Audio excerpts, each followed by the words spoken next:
Like a lot of Canadians, I will admit, I've used ChatGPT to ask about what ails me. Hey, I just shoveled my driveway and my shoulder really hurts. Most likely a muscle strain. Rest and ice should help. Okay, but now my chest hurts too. That's different. Chest pain after exertion needs medical attention. In a world where AI sits in our pockets and answers our questions in seconds, how do we know when to trust the technology with our personal health? Some doctors are warning against using AI to self-diagnose. They say it may cause patients to fixate on conditions they don't actually have and request tests that they don't need. On today's episode, AI self-diagnosis with engineer, mother, and ovarian cancer survivor Alvina Nadeem. She says AI likely saved her life when she input symptoms that she had dismissed. AI is the thing that connected the dots together and said, hey, this together, this constellation, when you put it together, it spells ovarian cancer. She's an advocate of its potential and making it more inclusive and helpful. But she admits there's a flip side. Studies from the University of Waterloo found out AI was right less than a third of the time when it was asked real-life examples of patient questions. Relying on it alone could increase the risk of people being misinformed, according to scientist Surisha Rambatla. 30% is actually not a good number at all. So my concerns are, even when all the information is given to these systems, they're not able to arrive at the right answer. Welcome to the Canadian Institute for Health Information podcast. I'm Avis Favaro, the host of this conversation. A note, the opinions expressed here don't necessarily reflect those of CIHI, but this is an open discussion, and this is about the power and the peril of AI self-diagnosis. And joining us now from Montreal is Alvina Nadeem. Thank you so much for joining us. Pleasure to be here, Avis. I describe you as an interesting intersection between engineering, being a mother of two boys, and also being an advocate with a fairly interesting perspective on AI. Can you take us back to those early days when you started having that niggling feeling that something was amiss and why you didn't take it seriously right at the beginning? Yeah, so my story begins in, I would say, 2023 is when I really realized that something was up. I started to feel just not like myself. I felt really tired. And then I just kind of went, mom of two. At the time, my kids were 3 and 6 approximately. And so I was like, mom of two, working. Maybe it's just fatigue from being a parent, All mothers are tired. Exactly. Perpetually tired, yes. Yeah, and I mean, I'm a pretty healthy person and I don't have any family history of anything. I was sleeping 12 hours a day, which is not normal for me. I started to get cramps, kind of like menstrual cramps. But what really kind of stood out was when I started to bleed way early, about, I would say, 9 to 10 days earlier than I usually would. And that to me was the biggest red flag. And at that point, I took it seriously. I was like, you know what, maybe I should go talk to someone. Do you think that women are trained to sort of talk themselves out of these symptoms because that's just the way we're programmed? I definitely did kind of suppress that little inner voice because I started to think, if I go to the waiting room or whatever to my clinic, I'm going to sit there for 3 hours and someone's just going to tell me that it's in my head or it's nothing or welcome to the club, perimenopause. I was like, well, I can just say that to myself right now and not waste that time. I'm a busy person. Like, I don't have time to sit there and be told it's nothing. So let me just see and wait it out. But was there a cost to dismissing those symptoms? Well, so here's where I think my story gets interesting. I had started to use AI. So I work in the digital transformation space. And so I was kind of familiar with AI in the sense that when it came out, when ChatGPT came out in 2022 in November, as a consultant in this space, we were already kind of playing with it just to see what can it do? What does it look like? And so as I was exploring, I was like, well, let me see what would happen, and if I spoke to ChatGPT and asked it these open-ended questions of what are some causes of these symptoms, um, and played a game with it, kind of created this persona and didn't say it was me, just to see how it would respond, rather than Googling something and being faced with like 1,000 links to click. And I was really genuinely surprised at how concise it was, and it didn't scare me. It just kind of it showed empathy, first of all. So that was that was new. That's nice. Yeah. But what did it say? What did it say? In the beginning, it just it was because it was vague symptoms. So in my case, what it was ovarian cancer, and ovarian cancer is notoriously known for having very vague symptoms, and that's one of the problems with ovarian cancer. It gets detected very late, stage 3 and stage 4. But in my case, I had something helping me figure out the constellation, right? I didn't have to know anything about ovarian cancer, but this AI tool was serving as the constellation maker, the dot connector, if you will, So that's really what really prompted me to go get seen, because as I was adding my symptoms to that same chat, eventually it was kind of funneling down to saying, oh, started mentioning the ovaries. It didn't say cancer right away, but it did mention ovarian cancer as one of the 4 possible things. So it was your first alert. Absolutely. Absolutely. I don't think I would have gotten seen. I wouldn't have taken that step to go get seen if it didn't prompt me to go get seen, because I was having these conversations for about maybe 2 weeks now with AI, building the symptom tracking, if you will. It felt like a journal that could talk back and think, make sense of things that I'm saying, right? Can we go as far to say that AI may have saved your life? Absolutely. And I mean, if you look up ovarian cancer, it's an aggressive cancer. And I did have an aggressive subtype. It's high grade. The day that I had my imagery done, it was about 8 centimeters on my left ovary. The day of surgery, about 2 weeks later or 2.5 weeks later, it was 16 centimeters. So it doubled in size In a very short period of time. I was like just right at the right moment in the right place. I went just in time for that surgery. Sometimes things happen to us in our lives where something happens and the world opens up in a new way. Did it feel like that? Oh yeah, absolutely. Absolutely. And I think for me, it was a moment of, okay, this is not just a tool to write better emails. This is not just a tool on how to become more efficient and more this and more that. This is a tool that can empower the everyday person for all kinds of things, including their health. This is a strategic thinking partner. This is a healthcare partner, the missing link, When you said to your doctor, I put this in on AI, what did he or she say to you? So the question is, when did I share that? Oh, when did you say that? Yeah, because in the beginning I didn't.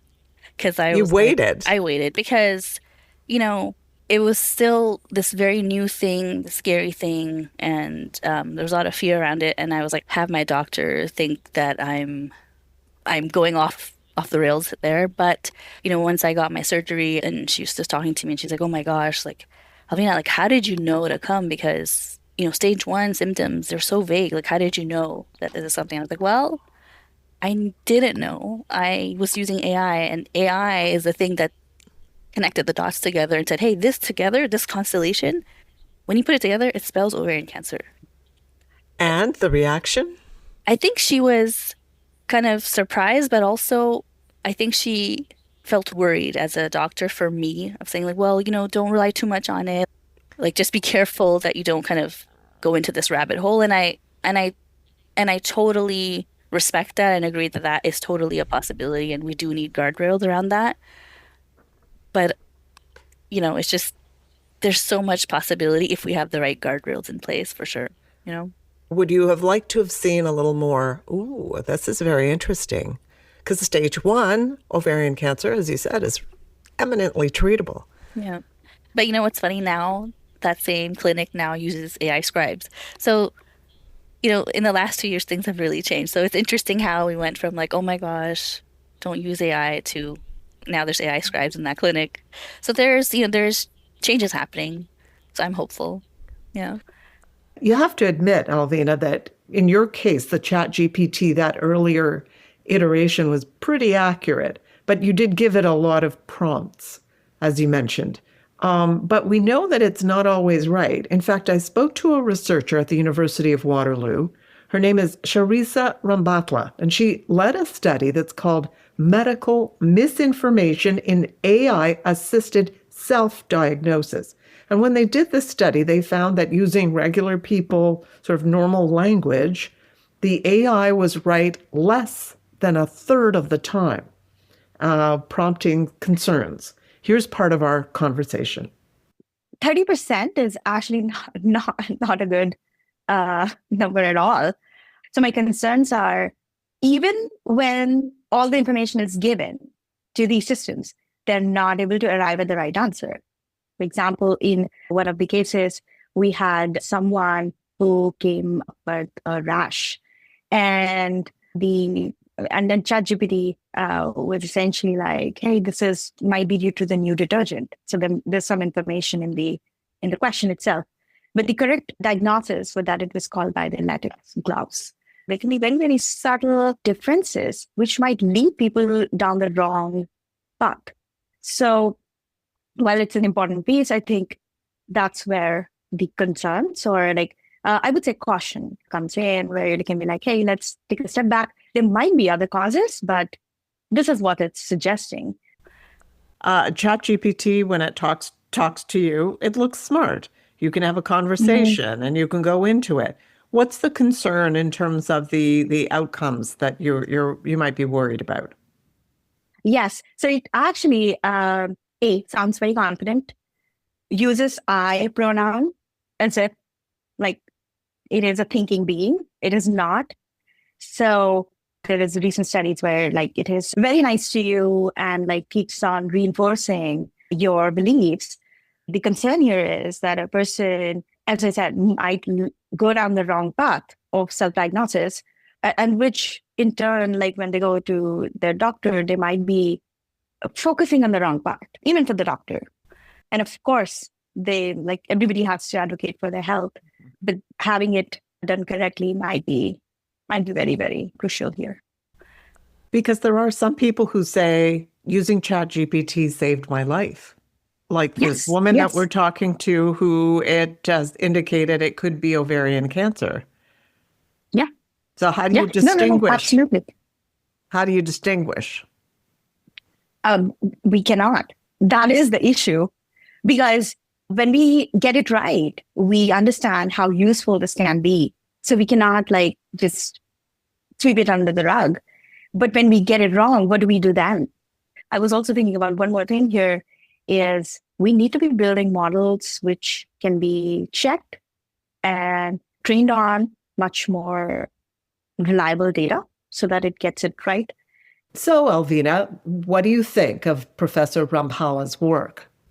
It's valid. I mean, I think what we really need is AI literacy. I think that we're kind of at the spot in AI where, I don't know, I keep talking about the Model T. When cars became democratized and anybody could go buy a car, those first cars didn't have seatbelts. They didn't have airbags. I mean, there was no safety. There were no highways. There was no system. There was no traffic signaling, globally recognized red light, green light, yellow light system. But we got there. And I think that's what gives me this hope of, we've done this before with other technology that was moving fast, literally, that was dangerous. It was chaos. And I think that's where we are with AI, is that we're in that chaos kind of space, but that chaos also helps us point out those dangers and say, oh, we need a stop sign here. That's kind of my take on saying yes, I hear the fear, and now what do we need to do to overcome it? What concrete measures, steps do you want to see taken? What are you pushing for? I think that it's super important now, and just in general, for my children, for example, I want to see them being taught how to think critically with AI. I think critical thinking is super important. And then when it comes to patients and doctors, I think it's important to create dialogue. So I want doctors saying things like, hey, AI is everywhere. I use it. I'm a doctor and I use it. I wonder what's your experience been like when it comes to AI and your health? That will lead to, oh, let's talk about safety. And then your doctor can help you and maybe point you to the maybe better tools. So you now work in this area in that you are trying to make AI better for patients, Yeah. right? Where do you think we are right now from where you stand? So I think that like the healthcare system side of it, we're still kind of obsessed with efficiency, which is important. I feel like we need to take a more of a customer-centered, patient-centered, people-centered approach where we're bringing in people who are ultimately impacted by these systems early on, like in the design, when we're thinking about what are the problems we want to solve. People should be consulted at that early stage and then throughout key areas of development and that's what we do when we develop any tool outside of healthcare. Like it's just a better use of, of feedback. If you don't call it feedback and just call it integrated kind of user co-creation, or like, those words now we hear them, co-created and co-created tools and things like that. Actually, just yesterday I bought a cream for my husband because he has eczema, and it said this was developed with patients experiencing eczema. I was like, this is what I'm talking about. This is co-creation, and this is what I want to see with AI, because I think that's what we're missing on. We keep building things for others, but not with them. So I think that's what we're missing right now, patient partners. So those are social changes and how we think about AI. Yeah. What about the way AI itself has to be redesigned? I don't know. I think that it's a good question. I do think that if we make it too strict, then it kind of loses purpose. It loses its power to be empowering for the everyday person. But if we leave it too loose, then, it can lead to dangerous situations we've seen cases for like psychosis, like AI psychosis, things like that. Extreme anxiety, paranoia, affected my sleep. I couldn't eat. Now Brooks issuing one of 7 lawsuits filed concurrently against ChatGPT's parent company, OpenAI. In 4 of those cases, the users committed suicide.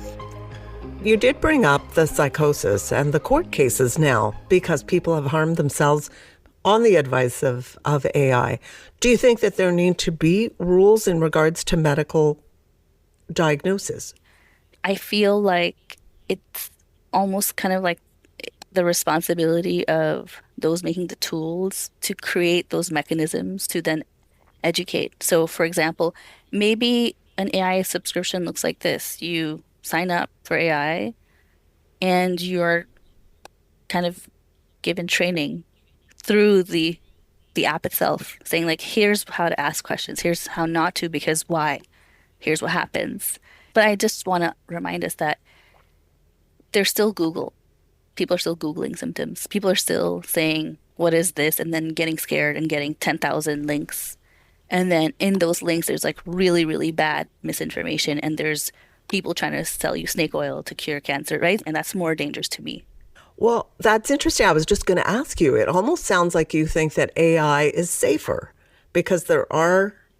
Yeah. You do? Why? Because it's contained, right? Like for example, at one point, if you ask it something that is dangerous with the guardrails we currently have, it will stop responding. It will actually say like there's certain words that are flagged that it won't continue the conversation. Google won't do that. You can keep Googling and go deeper and deeper into that hole, right? One of the other things that I've noticed that you talk about is making sure that AI, because it's only as good as what you put in it, it has better representation of a lot of different cultures, backgrounds, genetics. Do you think that that's missing?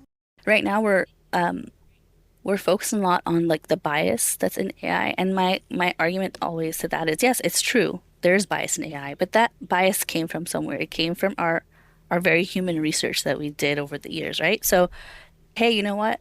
Let's flip that script of bias into saying like, well, could we say that instead of saying bias, we could direct it to be customized? So for example, I could say, hey, and I did that. I am in surgical menopause because of the surgery I had. What are risks that are specific to South Asian women because of surgical menopause? What should I be looking at? What Very Right. specific, yes. And so it brought up a great list of things. It brought up the fact that South Asian people are more likely to develop diabetes. And now with the lack of estrogen, it affects your metabolism and everything. Like my chance of developing diabetes is higher. So these are things that I can't validate because I'm not a doctor and I don't want to spend 3 hours researching, but I can ask the questions.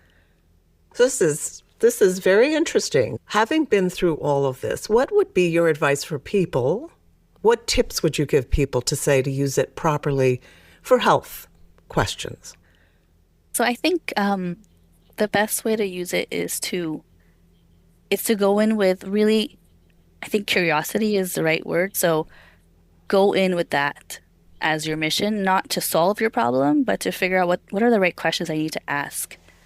And I think that helped me a lot in the beginning because I need to know what to ask this oncologist. I'll have about 30 minutes with them and this person holds, my life in their hands literally.